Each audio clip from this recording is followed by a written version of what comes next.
Ben, I want to start with you on this delegate question. Explain to people why it matters, what's going on. So what's going on here is that even after all the votes are counted within these various states, such as a state like South Carolina or Louisiana, we still have a delegate selection process for the actual people who will go to the Republican convention. This matters a lot more should Donald Trump not achieve the 1237 number of delegates needed in order to clinch the nomination. If it goes to a second ballot where delegates are free to vote, the simple fact is that the Ted Cruz operation has been very focused on making sure that those delegates are Cruz supporters. And even if they are pledged to Trump in the original vote, that they would shift to him on a second ballot. They've been very successful in a lot of these early states, particularly because Trump's campaign is not even really engaged in the selection process. So we have a two-front war here, really. So we have the public contest that we're hearing about, but then there's this competition that's going on. What do you think the state of the Stop Trump movement is? How likely are they going to be to keep him from the delegates he needs? Well, I totally agree. Trump needs to win on the first ballot or not at all. But I think he'll win on the first ballot. I mean, I think he's on a road to be at that 1237 or close enough that it will be impossible to deny to him. Because if you think about the fractures in the Republican Party, think about the fractures if Donald Trump, who won the most contests, who got the most votes, who got the most delegates, is denied the nomination by Republican elites. Can you picture what that convention will be like? I think, though, that there are some key figures in the Republican Party who are willing to put up with that anger because they feel that that same anger would be against them if he loses in the fall, which they expect him to do. But if they had a better alternative, because they don't think Cruz is going to win in the fall either. But they would, I think they'd rather lose with him.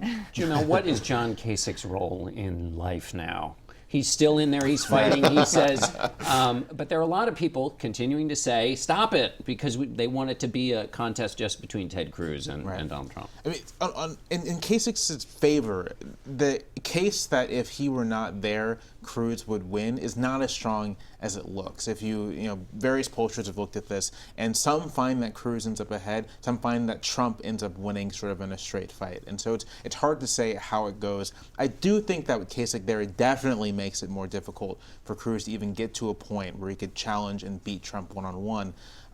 And in which case, I'm sort of with the Republican elites who want to get him out. And I don't know what Kasich thinks he's doing. He's not in a position, if it gets to a second ballot on the convention, for anyone to back him whatsoever. Right. Jeffrey, I want to switch now to you. Donald Trump gave two interviews this week, one to the Washington Post editorial board, and then two sets of interviews with the New York Times, particularly on foreign policy. On the New York Times conversation, what did you glean from his foreign policy worldview? I gleaned that he has no understanding of the post-war international order that was created by the United States, that he has no understanding of why we maintain alliances with such treaty partners as Japan, South Korea, Britain, NATO, and the importance of maintaining those stable relationships with other democracies. Shows that he has no understanding of nuclear doctrine.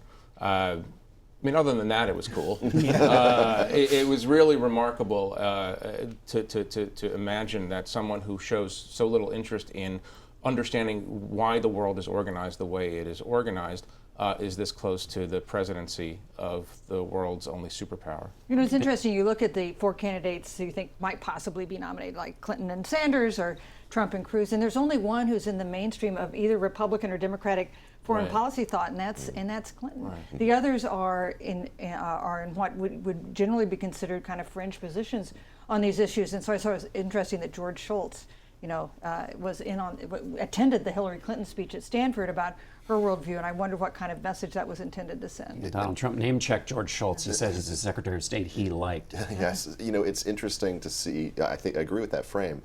But again, doesn't that speak to the country's general rejection of what the foreign policy establishment has wrought over the past 15 I'm not years? sure. I think it really does. I think it's basically saying it doesn't actually have an answer. It doesn't have an alternative answer. But it just says what you're doing isn't working. We don't trust you. We don't think that you actually are doing things any better. But I think if you spend 10 seconds explaining to people why we have an alliance with South Korea and Japan, they generally will understand that. Maybe I'm mistaken. Unfortunately, I'm going to have to cut you all off. Just at the meaty moment. Thanks all of you.